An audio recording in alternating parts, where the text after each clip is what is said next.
Les supporters cannois étaient bien au rendez-vous, mais Pierre de Coubertin est resté désespérément vide pour accueillir le Nîmes Olympique. Un huis clos décidé par la justice suite aux incidents qui avaient émaillé le match Cannes-Valenciennes. Une atmosphère inhabituelle pour un match de foot, alors les joueurs ont donné de la voix. Mais dans les tribunes, le silence lourd et pesant a anesthésié tout débat en première période. C'est-à-dire que les joueurs ont l'impression qu'ils sont un peu moins excités que lorsque le public est là pour les booster un peu. Donc là, ce soir, c'était plutôt tranquille. Bon, c'est vrai que ça gâche un peu le match, c'est-à-dire qu'on ne le vit pas de la même façon.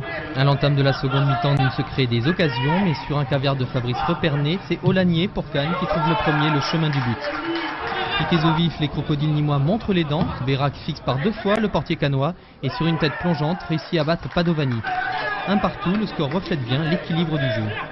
J'ai rarement vu mon équipe, même l'année dernière, être aussi bien en place et produire autant de jeux.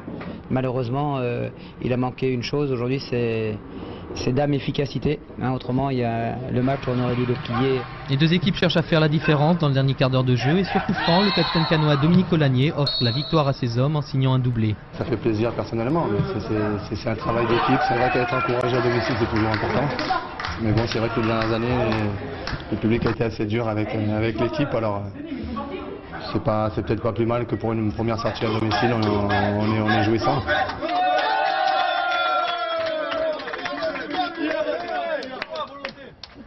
La bière et tout, la bière.